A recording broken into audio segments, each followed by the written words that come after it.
Hello everybody, welcome back to my channel. जैसा कि हम सभी को पता है कि लाइब्रेरी की वैकेंसी आने वाली है, जिसमें मैं आप लोगों को लाइब्रेरी एंड इंफॉर्मेशन साइंस के लिए जो भी प्रीवियस ईयर्स के क्वेश्चंस पेपर्स थे उसे मैं सॉल्व करवा रहा था। तो आज के इस इम्पॉर्टेंट सेशन में आप सभी लोगों का स्वागत है। तो स्टार्ट करते हैं आज के इस इम्पॉर्टेंट सेशन को। द फर्स्ट क्वेश्चन आपसे पूछा जा रहा है कि name the storage medium compatible with speed of CPU for storing instructions और data temporarily during processing. Question क्या कह रहा है कि प्रक्रियाकरण के दौरान अनुदेशों अथवा डेटा को अस्थायी रूप से संग्रहित करने के लिए सीपीयू की गति से संततः उपयोग आने वाले भंडारण माध्यम का नाम बताइए। उसके भंडारण माध्यम का नाम क्या होगा आपका ये बताना है। तो इसका राइट आंसर जो होगा ऑप्शन नंबर सी, कैश जिसे हम लोग कहते हैं उसका उपयोग किया जाता है। प्रक्रियाकरण के दौरान अनुदेशों अथवा डेटा को अस्थायी रूप से संग्रहित करने के लिए सीपीयू की गति से सतत उपयोग आने वाले भंडारण माध्यम का नाम क्या है? तो इसे हम लोग कैश कहते हैं। इसके डिस्क्रिप्शन को आप ध्यान समझिए क्या है। कैश प्रक्रियाकरण के दौरान अनुदेशों अथवा डेटा को अस्थायी रूप से संग्रहित करने के लिए सीपीयू की गति से संततता में उपयोग आने वाले भंडारण माध्यम है।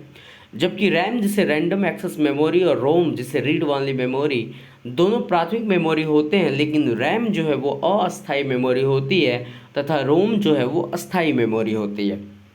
नेक्स्ट क्वेश्चन आपसे पूछा जा रहा है कि सेकेंडरी स्टोरेज मीडिया से हार्ड डिस्क में सॉफ्टवेयर प्रोग्राम को स्थानांतरण करने की प्रक्रिया को क्या कहते हैं? उसका राइट आंसर है ऑप्शन नंबर सी, इसे हम लोग इंस्टॉलेशन कहते हैं। किसी भी सेकेंडरी स्टोरेज मीडिया से हार्ड डिस्क में सॉफ्टवेयर प्रोग्राम को स्थानांतरण करने की प्रक्रिया को हम लोग इंस्टॉलेशन कहते हैं। क्या कहते हैं? इंस्टॉलेशन कहते हैं। इंस्टॉलेशन प्रक्रिया के माध्यम से सेकेंडरी स्टोरेज मीडियम से हार्ड डिस्क में सॉफ्टवेयर प्रोग्राम को स्थानांतरित किया जाता है तथा डाउनलोड, अपलोड और स्टोरेज ये सॉफ्टवेयर प्रोग्राम को हार्ड डिस्क में स्थानांतरित नहीं करते, बल्कि कोई भी प्रोग्राम सिस्टम में स्थानांतरित करते हैं। नेक्स्ट क्वेश्चन आपसे पूछा जा रहा है, स्क्रीन पर ग्राफिक सूचना प्रदर्शित करने वाली तकनीक मुख्य स्मृति में स्थित बिट सहित पिक्सल बाय पिक्सल को क्या कहते हैं? आपको ये बताना है। तो इसका राइट आंसर होगा उसे हम लोग बिट मैपिंग कहेंगे। क्या कहेंगे? बिट मैपिंग कहेंगे।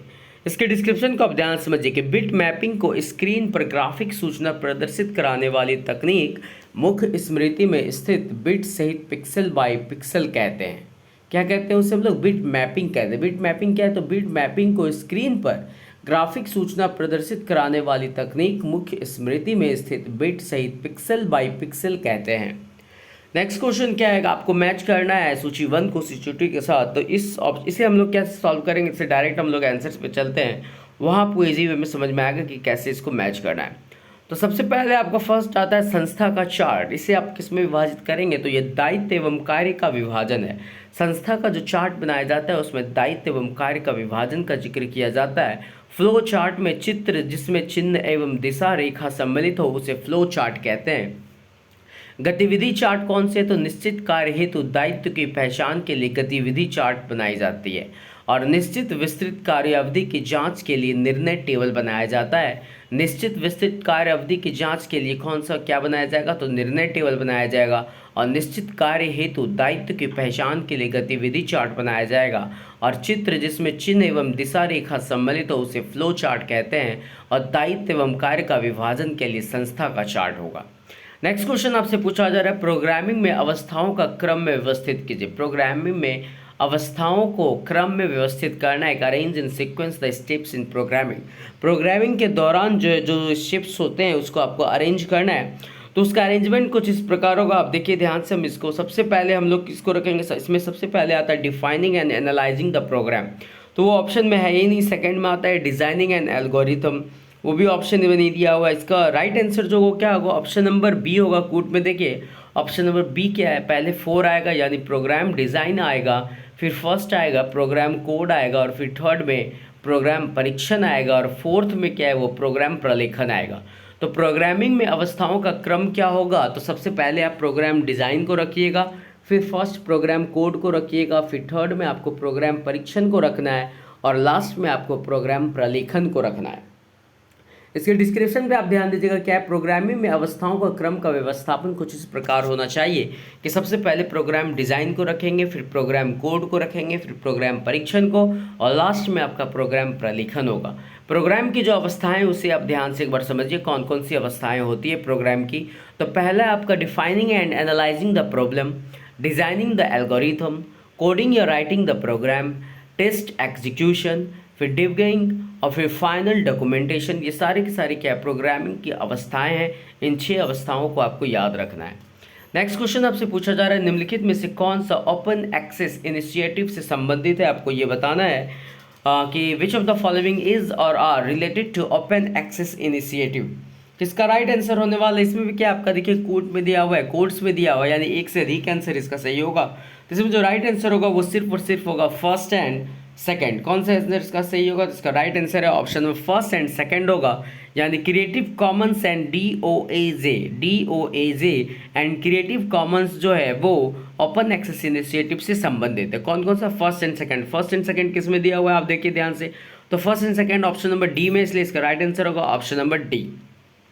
अब इसे आप डिस्क्राइब करके समझिए क्या है। क्रिएटिव कॉमन्स और DOAJ जिसका full form directory of open access journals है। DOAJ जिसका फुल फॉर्म क्या है, directory of open access journals है। ये दोनों ओपन एक्सेस इनिशिएटिव से संबंधित है। The Budapest open access initiative जिसे हम लोग BOAI शॉर्ट फॉर्म के रूप में जानते हैं, एक पब्लिक स्टेटमेंट का सिद्धांत है जो साहित्य शोध तक के पहुंच का ओपन एक्सेस से संबंधित है, जिसका प्रारंभ पब्लिक के लिए 14 फरवरी 2002 से शुरू किया गया था। जबकि FOSS एक free and open source software है तथा GNU एक ऑपरेटिंग सिस्टम है। GNU क्या है, एक ऑपरेटिंग सिस्टम है, और FOSS क्या है, तो यह एक free and open source software है। इन सारी बातों को आपको ध्यान रखना है। एक ऑपरेटिंग सिस्टम पूछा जाएगा क्या, GNU एक ऑपरेटिंग सिस्टम है, तो आपका आंसर हाँ होना चाहिए। इस चीज़ को ध्यान रखिए, और शॉर्ट फॉर्म जो भी मिलता है उसको आप ध्यान रखा कीजिए। जैसे यहाँ पे BOAI का फुल फॉर्म पूछ लिया जाएगा तो आपको बताना होगा the Budapest open access initiatives होगा। नेक्स्ट क्वेश्चन आपसे पूछा जा रहा है अभिकथन और तर्क पे बेसिस क्वेश्चन है। अभिकथन आपसे क्या कह रहा है कि BIOS कार्यक्रमों का सामुच्चय है जो कंप्यूटर में प्रारंभिक संकार्यों का संचालन करता है, जैसे पावर ऑन, हार्डवेयर के लिए स्वपरीक्षित तथा निम्न स्तरीय नियंत्रण। तो क्या यह अभिकथन पूरी तरह से सत्य है। तो हाँ, अभिकथन जो यहाँ पे सत्य कह रहा है कि BIOS कार्यक्रमों का सामुच्चय है क्या है, तो जो कंप्यूटर में प्रारंभिक संकार्यों का संचालन करता है, जैसे पावर ऑन, हार्डवेयर के लिए स्वपरीक्षित परिरक्षित तथा निम्न स्तरीय नियंत्रण करना, ये सारे काम क्या है, BIOS का कार्यक्रमों का सामुच्चय है। तो अभिकथन यहाँ पे पूरी तरह से सही है, लेकिन तर्क पे आप ध्यान दीजिएगा तर्क क्या कहना चाह रहा है। तो तर्क कह रहा है प्रोग्राम के शुरुआत में अरेखीय प्रदर्शन मॉनिटर की जीवन अवधि को बढ़ाता है। तो ये बिल्कुल ही पूरी तरह से गलत है कि जीवन अवधि को बढ़ाने के लिए प्रोग्राम के शुरुआत में अरेखीय प्रदर्शन का होना जरूरी नहीं है। इसलिए यहाँ पे कारण गलत बता रहा है, कह रहा है मॉनिटर की जीवन अवधि को बढ़ाता है, उससे प्रोग्राम का क्या लेना देना कुछ है नहीं। इसलिए यहाँ पे अभिकथन पूरी कारण जो है वो सही, कारण गलत है और अभिकथन सही है। तो देखिए आप इसमें ऑप्शन नंबर ए सही किस में दे रहा है और आर गलत बता रहा है किस में। तो ऑप्शन नंबर डी आप ध्यान से देखिए, ऑप्शन नंबर ए सत्य है और आर का है, आर क्या है तो असत्य है। तो ध्यान रखिएगा इसका राइट आंसर क्या होगा, ऑप्शन नंबर डी होगा, जिसमें कारण गलत है लेकिन अभिकथन पूरी तरह से सही है।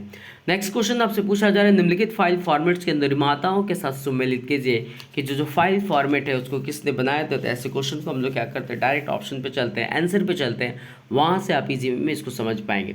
तो सूची 1 में फाइल आपका दिया हुआ है RTF, इसे किसने बनाया तो माइक्रोसॉफ्ट ने बनाया। PDF को किसने बनाया तो एडोब ने बनाया, और TIFF को किसने बनाया तो ऑल्ट्स ने बनाया, और AU को किसने बनाया तो सन माइक्रो सिस्टम ने बनाया। RTF को माइक्रोसॉफ्ट ने बनाया, PDF को एडोब ने बनाया, TIFF को ऑल्ट्स ने बनाया, और AU को सन माइक्रो सिस्टम ने बनाया है। नेक्स्ट क्वेश्चन की ओर मूव करते हैं कि निम्नलिखित में से कौन कौन से सांख्यिकी प्रोग्राम सॉफ्टवेयर है। आपको बताना है इनमें से कौन कौन सा जो है वो सांख्यिकी प्रोग्राम है, आपको ये बताना है। तो इसमें भी क्या कोड में दिया, कोड्स में आंसर दिया हुआ है, तो यानी एक से अधिक आंसर सही होने वाले। तो इसका राइट आंसर जो होगा सिर्फ वो फर्स्ट सेकंड एंड थर्ड होगा, यानी GAUSS, SAS और SPSS, ये 3 जो है ना वो सांख्यिकी प्रोग्रामिंग सॉफ्टवेयर है। कौन कौन सा, GAUSS, SAS और SPSS, first second and third जो है वो सांख्यिकी प्रोग्रामिंग सॉफ्टवेयर है। तो देखिए फर्स्ट सेकंड थर्ड किस में दिया हुआ है, तो आपका right answer option number B होगा, क्योंकि उसमें दिया हुआ है फर्स्ट सेकंड एंड थर्ड। इस हिसाब से आपका GAUSS, SAS और SPSS ये सांख्यिकी प्रोग्रामिंग सॉफ्टवेयर है। इसके डिस्क्रिप्शन पे आप ध्यान दीजिएगा, वही सेम चीज़ दिया हुआ है कि ये सांख्यिकी प्रोग्रामिंग सॉफ्टवेयर है GAUSS, SAS और SPSS, जबकि SLIM जो है वो सॉफ्टवेयर एक पुस्तकालय सूचना प्रबंधन प्रणाली है। SLIM क्या है? तो ये सॉफ्टवेयर एक पुस्तकालय, SLIM सॉफ्टवेयर जो है एक पुस्तकालय सूचना प्रबंधन प्रणाली है। ठीक है, नेक्स्ट क्वेश्चन की ओर हम लोग मूव करते हैं। तो क्वेश्चन आपसे पूछा जा रहा है, निम्नलिखित में से कौन से साहित्यिक चोरी जांच सॉफ्टवेयर है? साहित्यिक चोरी की जो जांच करने के लिए जो सॉफ्टवेयर है, आपको बताना है निम्न में से कौन सा, आपको ये बताना है। तो इसका राइट आंसर जो होगा, इसमें भी कोर्स में दिया हुआ है, यानी एक से अधिक होगा, तो इसका राइट आंसर ऑप्शन होने वाला है सबसे पहला जो टर्निट-इन है, यह एक सॉफ्टवेयर है जो चोरी जांच करने में यूज़ किया जाता है। और सेकंड आपका जो है, आपका सेकंड नंबर ऑथेंटिकेट, ये भी चोरी जांच सॉफ्टवेयर है। और फोर्थ में आपका वेरीगाइड जो है, ये भी एक क्या है, तो साहित्यिक चोरी जांच सॉफ्टवेयर है। तो इस हिसाब से आपका राइट आंसर क्या हो जाएगा? First, second and four. Course में आप देख लीजिएगा फर्स्ट, सेकंड एंड फोर किस में दिया हुआ, तो ऑप्शन नंबर सी इसका सही होगा कि टर्निटिन और इथेंटिकेट और वेरीगाइड ये सभी साहित्यिक चोरी जांच सॉफ्टवेयर है। जबकि ट्यूलिप सॉफ्टवेयर क्या है, एक दृश्यात्मक सूचनाओं का फ्रेमवर्क तैयार करता है। आपसे अगर ट्यूलिप्स के बारे में पूछा जाए तो बताइएगा कि ट्यूलिप्स जो है एक सॉफ्टवेयर है जो दृश्यात्मक सूचना का फ्रेमवर्क तैयार करता है। नेक्स्ट क्वेश्चन की ओर बढ़ते हैं कि EUAL का आपको से फुल फॉर्म पूछा जा रहा है कि EUAL का फुल फॉर्म क्या होगा? तो इसका राइट आंसर है option number D, end user licence agreement. End user licence agreement जो है वो EUAL का फुल फॉर्म है। इसे आप समझते हैं क्या है? EUAL का अभिप्राय है एंड यूज़र लाइसेंस एग्रीमेंट, जिससे हिंदी में हम लोग अंत उपयोगकर्ता लाइसेंस समझौता कहते हैं। यह एक सॉफ्टवेयर लाइसेंस समझौते का एक प्रकार है जिसकी शुरुआत 1776 में किया गया था। नेक्स्ट क्वेश्चन आपसे पूछा जा रहा है, नेटवर्क को निम्नलिखित में से क्या असुरक्षित रखता है? आपको ये बताना है कि नेटवर्क को निम्नलिखित में से क्या असुरक्षित रखता है। तो यहाँ पे पासवर्ड और कैप्चर जो है, कैप्चर या पासवर्ड जो है, ये नेटवर्क को निम्नलिखित में से असुरक्षित रखता है। कौन सा? तो पासवर्ड एंड कैप्चर। अगर आपसे पूछा जाए नेटवर्क को असुरक्षित कौन सा रखता है, तो पासवर्ड और कैप्चर रखता है। इसे आप ध्यान से समझिए थोड़ा, इसके डिस्क्रिप्शन क्या कहना चाह रहा है। तो नेटवर्क को पासवर्ड कैप्चर जो है वो असुरक्षित रखता है।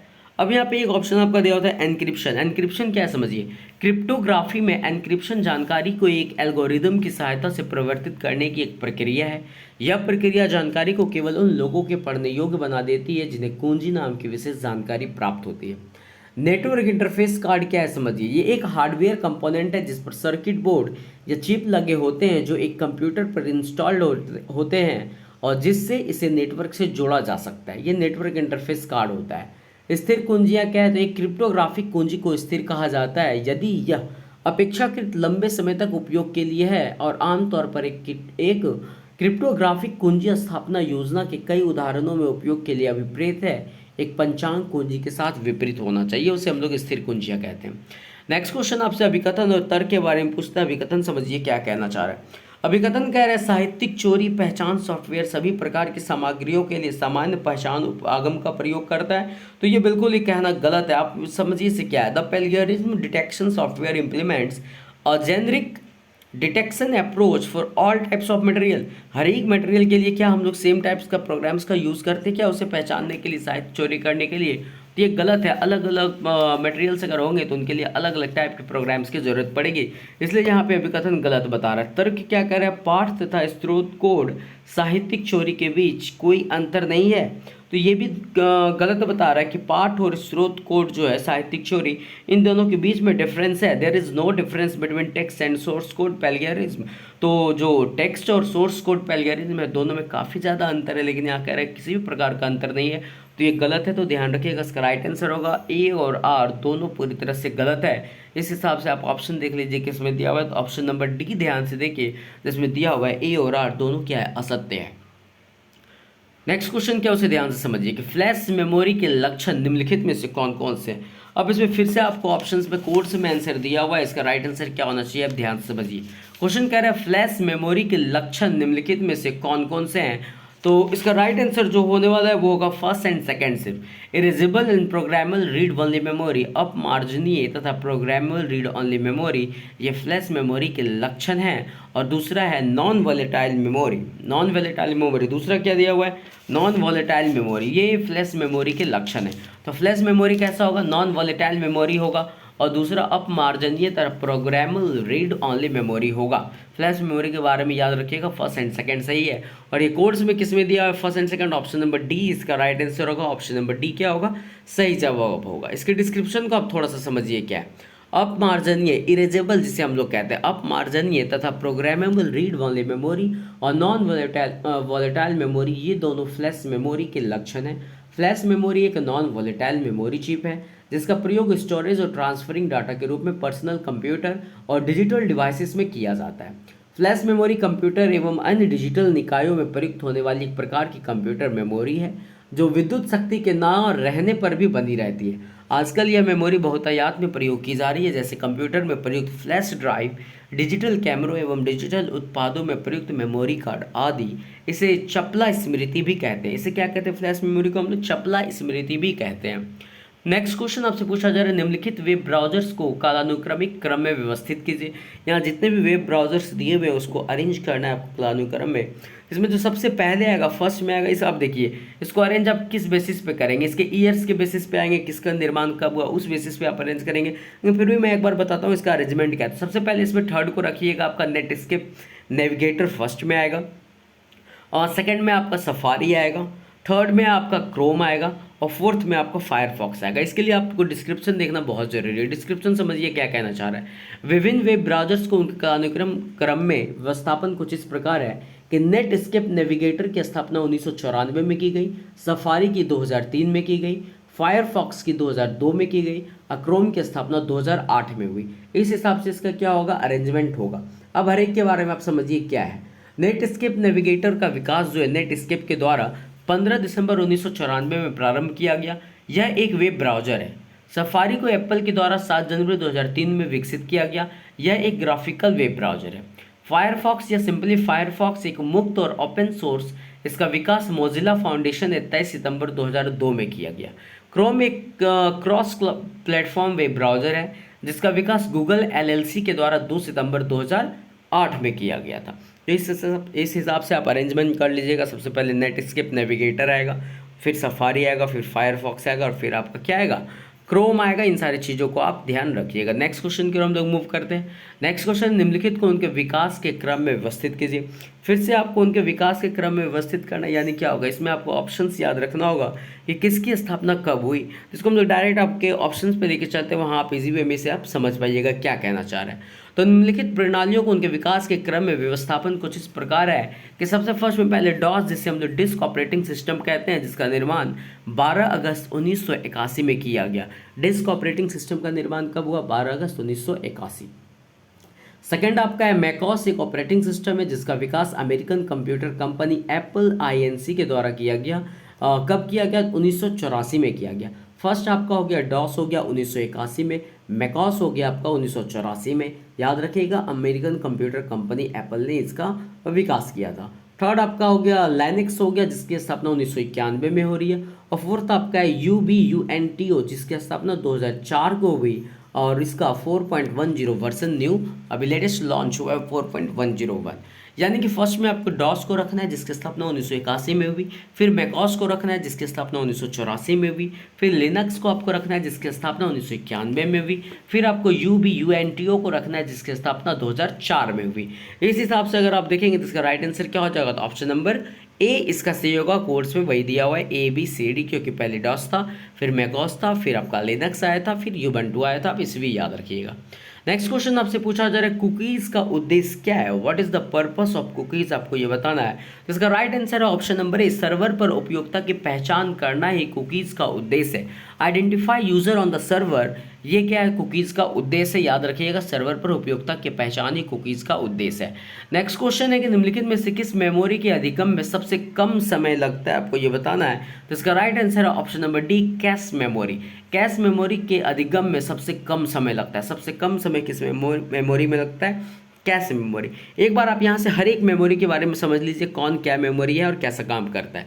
तो कैश मेमोरी के अधिगम में सबसे कम समय लगता है, लेकिन उसके अलावा जो और भी ऑप्शंस थे, जैसे ऑप्टिकल मेमोरी, ये क्या था, तो प्रकाशिक माध्यम पर पढ़ने योग्य ऑप्टिकल स्टोरेज एक डाटा का संग्रहण है। इसमें सामान्यतः लेजर लाइट का प्रयोग किया जाता है, किसमें, ऑप्टिकल मेमोरी में। सेकेंड है आपका मैग्नेटिक कोर मेमोरी। कंप्यूटर के विकास के आरंभिक दिनों चुंबकीय क्रोड स्मृति संगणक की स्मृति के रूप में प्रयोग की जाती है। इससे रैंडम एक्सेस मेमोरी बनती थी। यह इस सिद्धांत पर कार्य करती कि चुंबकीय पदार्थों में विद्युत धारा का मान शून्य कर देने पर भी उसमें चुंबक बना रहता है। ये कौन काम करेगा? मैग्नेटिक कोर मेमोरी करेगा। थर्ड आपका रैम है, जिसे हम लोग रैंडम एक्सेस मेमोरी करते हैं। कंप्यूटिंग में मेमोरी कंप्यूटर हार्डवेयर एकीकृत सर्किट को संदर्भित करता है जो कंप्यूटर में तत्काल उपयोग के लिए जानकारी संग्रहित करता है। यह प्राथमिक भंडारण शब्द का पर्याय है। नेक्स्ट है आपका कैश मेमोरी है। यह एक विशेष प्रकार की तीव्र गति की मेमोरी होती है जो कि कंप्यूटर की प्रोसेसिंग गति को बढ़ा देती है। और सीपीयू की गति अधिक होती है, लेकिन रैम की गति कम होने के कारण सीपीयू का रैम के मध्य डेटा हस्तांतरण की गति कम हो जाती है। नेक्स्ट क्वेश्चन क्या पूछा जा रहा है, आप उसे ध्यान से समझिए क्या है। नेक्स्ट क्वेश्चन है पेज मेकर किसका उदाहरण है, आपका ये बताना है। तो इसका right answer option number D है, पब्लिशिंग सॉफ्टवेयर का। पेज मेकर जो है वह पब्लिशिंग सॉफ्टवेयर का उदाहरण है। नेक्स्ट क्वेश्चन पूछा जा रहा है, आपको फिर से मैच करना है कि टॉर्टिन हो गया, ड्रुपल हो गया, कॉर्पल हो गया और सुसी, इनको किनके साथ मैच कीजिएगा। हम लोग डायरेक्ट इसके ऑप्शंस पे चलते हैं। तो वो यहाँ पे देखिए टर्नाटिन क्या है, तो यह साहित्यिक चोरी निवारक सॉफ्टवेयर है। टर्नाटिन क्या है, तो साहित्यिक चोरी निवारक सॉफ्टवेयर आपसे पूछा जाए कौन सा है, तो टर्नाटिन है, याद रखिएगा। द्रुपल क्या है, तो विषय वस्तु प्रबंधन सॉफ्टवेयर है। द्रुपल क्या है, विषय वस्तु प्रबंधन सॉफ्टवेयर है। कोरल क्या है, तो इलेक्ट्रॉनिक संसाधन प्रबंधन सॉफ्टवेयर है। कोरल क्या है, तो इलेक्ट्रॉनिक संसाधन प्रबंधन सॉफ्टवेयर है। सूसी क्या है, तो यहाँ पे उपयोग सांख्यिकी सॉफ्टवेयर है। सूसी क्या है, तो उपयोग सांख्यिकी सॉफ्टवेयर है, ध्यान रखिएगा। नेक्स्ट क्वेश्चन क्या है आपके पास कि इंटेल प्रोसेसर्स के विकास को क्रमानुसार व्यवस्थित कीजिए। अब लीजिए इंटेल प्रोसेसर्स के विकास को क्रमानुसार आप व्यवस्थित कैसे कीजिएगा, इसकी ईस्वी याद रहेगी तभी आप कर सकते हैं। तो चलते हम लोग इसके डायरेक्ट ऑप्शन पे। तो इंटेल प्रोसेसर्स के विकास का क्रमानुसार कुछ इस प्रकार है कि जो 8008 इंटेल दिया हुआ है आपका 8008, ये इंटेल प्रोसेसर है। 8008 क्या है, तो ये एक इंटेल प्रोसेसर है और इसकी स्थापना हुई 1972 में। कब हुई? 1972 में। इंटेल प्रोसेसर 80286 इसकी स्थापना हुई 1 फरवरी 1982 को। कब हुआ? 1982 को। 486 TM CPU इसकी स्थापना हुई 10 अप्रैल 1989 को। 486 TM CPU की स्थापना कब हुई? 10 अप्रैल 1989 की। और ये सारे के सारे क्या है, तो इंटेल प्रोसेसर्स हैं। क्या है? प्रोसेसर्स हैं। और इस प्रणाली का उपयोग हेतु 1990 में पहली बार इसका प्रयोग किया गया। पेंटियम जो दिया हुआ है इसकी स्थापना हुई 22 मार्च 1993 को। पेंटियम की कब हुई? 22 मार्च 1993 के। और इसका सेकेंड रूप जो आया था वो 7 मार्च 1994 को आया था। इस हिसाब से अगर आप अरेंज करेंगे तो फर्स्ट ऑप्शन में आपका 8008 आएगा, सेकेंड में आपका क्या आएगा 486 TM CPU आएगा, थर्ड में आपका क्या आएगा तो 990 नहीं सॉरी थर्ड में आपका क्या आएगा, इसका थर्ड में ऑप्शन में आप देखिएगा तो थर्ड में इसका आ जाएगा ऑप्शन नंबर सी, यानी 486 TM CPU आएगा। और फोर्थ में क्या आएगा, तो इसका ए आएगा, पेंटियम आएगा। इस वे में इसको आप अरेंज कीजिएगा। इस हिसाब से ऑप्शन नंबर बी देख लीजिए। क्या सबसे पहले बी होगा 8008, फिर होगा डी 80,286 और सी होगा थर्ड में 486 TM CPU और फिफ्थ में होगा ऑप्शन नंबर ए, पेंटियम होगा। इसके ईस्वी को आप याद रखिएगा, बस ज़्यादा इधर उधर दिमाग मत भटकाइए, इसके ईस्वी को याद रखिएगा, ये सारे अरेंज खुद हो जाएंगे। नेक्स्ट क्वेश्चन की ओर हम लोग चलते हैं कि निम्न में से कौन इम्पैक्ट प्रिंटर से, आपको ये बताना है। ये भी कोड्स के हिसाब से बेसिस पे दिया हुआ है, आपको बताना है इसमें से इम्पैक्ट प्रिंटर्स कौन सा है। इसका राइट आंसर होगा option number B and C, line और डॉट मैट्रिक्स। ये दोनों जो है वो इम्पैक्ट प्रिंटर्स है। कौन कौन? Line and dot matrix. Option number B and C देखिए किसमें है, तो ऑप्शन नंबर जो कोड दिया हुआ है, कोट जो दिया हुआ है यहाँ पे ऑप्शन नंबर ए सही है, B and C, line and dot matrix, ये दोनों के दोनों क्या है, इम्पैक्ट प्रिंटर्स हैं। इसके डिस्क्रिप्शन को आप ध्यान से समझिए। Line and dot matrix, dot और symbol, daisy wheel printer and ball printer, ये सभी इम्पैक्ट प्रिंटर्स हैं। इम्पैक्ट प्रिंटर्स के और भी एग्जाम्पल दिए हैं, वो भी आप ध्यान से याद रखिए। पहला आपका लाइन, दूसरा है डॉट मैट्रिक्स, तीसरा है आपका डॉट, या तो फिर सिंबल, या तो फिर डेजी व्हील प्रिंटर, या तो फिर बॉल प्रिंटर, ये सारे के सारे इम्पैक्ट प्रिंटर्स हैं। ठीक है। और इंजेक्ट और लेजर ये दोनों अन्य प्रकार के प्रिंटर हैं। इंजेक्ट प्रिंटर जो वो लो वॉल्यूम का होता है तथा इसमें INK इंक का प्रयोग किया जाता है, और लेजर प्रिंटर हाई वॉल्यूम का होता है जिसमें टोनर का प्रयोग किया जाता है। क्वेश्चन यहाँ से पूछा जा सकता है कि इंकजेट प्रिंटर के लो वॉल्यूम के लिए इसमें क्या प्रयोग किया जाता है, इंक का, और लेजर प्रिंटर के हाई वॉल्यूम में किसका प्रयोग किया जाता है, तो टोनर का प्रयोग किया जाता है। नेक्स्ट क्वेश्चन आपसे फिर से पूछा जा रहा है, सम्मिलित करना है सूची 1 को सूची 2 के साथ मैच करना है। इसे हम लोग डायरेक्ट क्या करते हैं, आपको ऑप्शन पे लेके चलते हैं, वहाँ से आप इजी वे में समझ पाइएगा क्योंकि कोर्स में इसका इसका भी आंसर दिया हुआ है। आप यहाँ से सीधा इसका आंसर देखिए क्या है। तो भुवन 3D क्या है, ये एक जियो पोर्टल है। भुवन 3D क्या है, यह एक जियो पोर्टल है। युबंटू क्या है, तो ये एक ऑपरेटिंग सिस्टम है। युबंटू क्या है, तो ऑपरेटिंग सिस्टम है। अरकंड क्या है, तो ये साहित्यिक चोरी रोधी सॉफ्टवेयर है। साहित्यिक चोरी रोधी सॉफ्टवेयर है, मतलब साहित्य की चोरी का होने से बचाने के लिए एक सॉफ्टवेयर है जिसे हम लोग अरकंड कहते हैं, URKUND, अरकुंड कहते हैं। और कोरल क्या है, तो यह एक ERMS के द्वारा विकसित किया गया है। कोरल कोरल क्या है, तो ERMS के द्वारा विकसित किया गया। नेक्स्ट क्वेश्चन क्या है, ध्यान से देखिए, निम्नलिखित में से कौन सी यूनिक्स संचालन प्रणाली की विभिन्न परतें हैं। आपको बताना है कि यूनिक्स संचालन प्रणाली की विभिन्न परतें इनमें से कौन कौन सी, आपको ये बताना है। तो इसका राइट आंसर होगा आपका कर्नेल, फिर होगा आपका सेल, और फिर होगा आपका एप्लीकेशन। क्या क्या होगा, कर्नेल, सेल और एप्लीकेशन, यानी option number A, B and D जो है वो यूनिक्स संचालन प्रणाली के विभिन्न परतें हैं। कौन कौन सी है, कर्नेल, सेल और एप्लीकेशन। अब देखिए ABD किस में ऑप्शन में दिया हुआ है, तो इसका राइट आंसर है ऑप्शन नंबर A, जिसमें ABD हुआ है। इसके बारे में एक बार समझिए। यूनिक्स एक ऑपरेटिंग सिस्टम है जिसके संचालन प्रणाली के विभिन्न परत निम्न है। पहला है कर्नेल, फिर सेल और एप्लीकेशन। जबकि फॉर्मेट का उपयोग तब किया जाता है जब सिस्टम की गति धीमी या फिर हैंग करने लगे, तब हम लोग फॉर्मेट ऑप्शन का उपयोग करते हैं। यह ऑपरेटिंग सिस्टम के समय कार्य नहीं करता है। कब नहीं काम करेगा, ऑपरेटिंग सिस्टम के समय कार्य नहीं करेगा फॉर्मेट वाले सिस्टम। नेक्स्ट क्वेश्चन की बात करते हैं, लिनक्स किसका उदाहरण है, आपको ये बताना है। इसका राइट आंसर है ऑप्शन नंबर C, यानी सिस्टम सॉफ्टवेयर का एक एग्जाम्पल है क्या, लिनक्स। सिस्टम सॉफ्टवेयर का एक एग्जाम्पल है, लिनक्स भी है। बाकी सभी सॉफ्टवेयर नाम से ही पता चल रहा है। इसमें जो भी दिया हुआ है सारे के सारे क्या, लाइब्रेरी सॉफ्टवेयर है, मल्टीमीडिया सॉफ्टवेयर है, सिस्टम सॉफ्टवेयर है, कंटेंट मैनेजमेंट सॉफ्टवेयर है। तो लिनक्स क्या है, तो लिनक्स एक सिस्टम सॉफ्टवेयर है। क्या है, लिनक्स एक सिस्टम सॉफ्टवेयर है। और पूछेगा लाइब्रेरी सॉफ्टवेयर कैसा है, तो ये बताना है कि लाइब्रेरी सॉफ्टवेयर है। मल्टीमीडिया सॉफ्टवेयर किसके लिए होगा, मल्टीमीडिया के लिए होगा।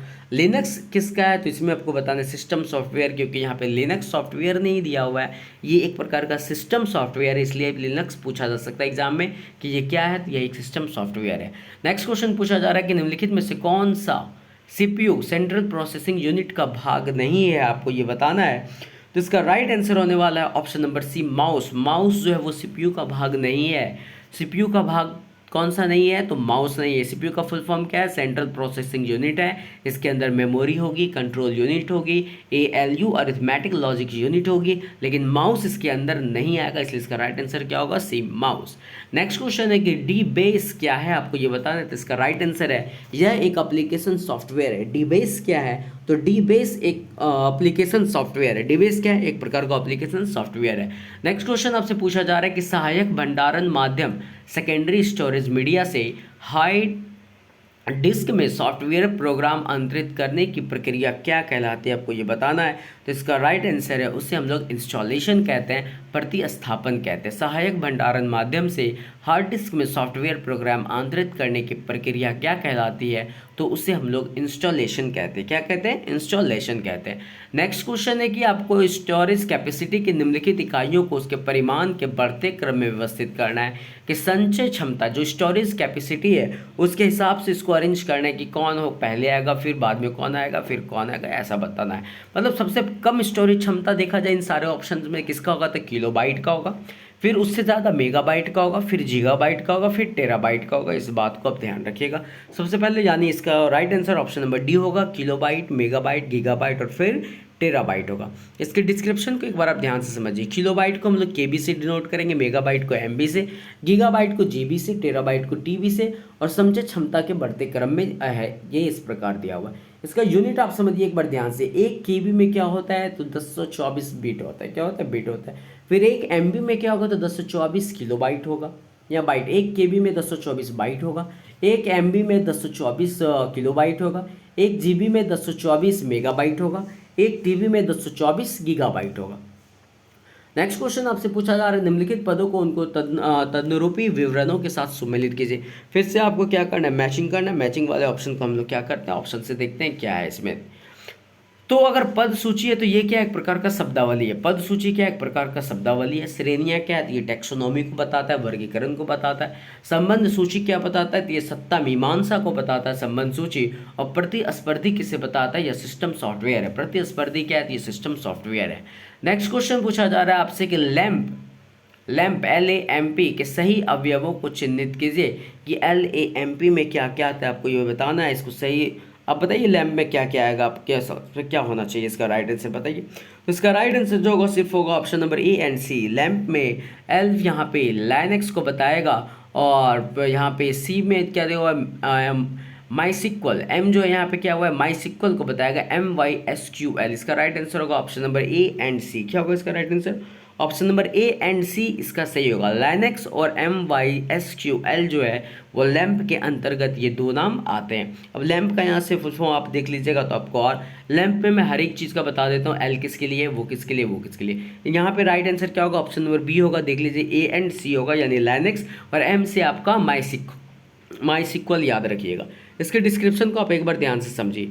लाइनक्स और माई सिक्वल लैम्प के सही अवयवों को चिन्हित करते हैं। लैम्प एक वेब सर्विस का आर्किटाइपल मॉडल है। इनकी उत्पत्ति 4 ओपन सोर्स कंपोनेंट से हुई। किसमें हुई, तो लैम्प में एल बताएगा लिनक्स को, जो एक ऑपरेटिंग सिस्टम है। ए जो है वो अपाची को बताएगा जो HTTP सर्वर है। एम जो है MySQL को बताएगा जो MySQL डाटाबेस प्रबंधन प्रणाली से संबंधित है। और पी यहाँ पे PHP बताएगा, जिससे हम लोग PHP मतलब प्रोग्रामिंग लैंग्वेज है। पी यहाँ पे क्या है, प्रोग्रामिंग लैंग्वेज है। लैम्प का हर एक चीज़ आप याद रखिएगा। एल लिनक्स को बताएगा, ए अपाची को बताएगा, एम जो है MySQL को बताएगा, और पी यहाँ पे जो है PHP को बताएगा। नेक्स्ट क्वेश्चन क्या है कि the function carried out by firewall is to, जो फायरवॉल के द्वारा फंक्शन तैयार किया जाता है वो कौन सा है, तो ये ऑप्शन नंबर फर्स्ट सही है कि फिल्टर द IP पैकेट्स। जो IP पैकेट्स होते हैं उसको फिल्टर करने का काम कौन करेगा, फायरवॉल करेगा। ऑप्शन नंबर ए इसका सही है। The function carried out by firewall is to the filter the IP packets. इसका नेक्स्ट क्वेश्चन क्या है, नेक्स्ट क्वेश्चन आपसे पूछा जा रहा है डी बेस है। डी बेस क्या है आपको ये बताना है। तो इसका राइट आंसर क्या होगा, ऑप्शन नंबर ए। जो डी बेस है वह एक एप्लीकेशन सॉफ्टवेयर है। डी बेस क्या है, एक एप्लीकेशन सॉफ्टवेयर है, ध्यान रखिएगा। नेक्स्ट क्वेश्चन क्या है, थैंक यू। नेक्स्ट है आपको नेक्स्ट टॉपिक मिलेंगे लाइब्रेरियन के। अगर इस चैनल पे यदि आप नए हैं तो चैनल को सब्सक्राइब और शेयर करना मत भूलिएगा। Thank you.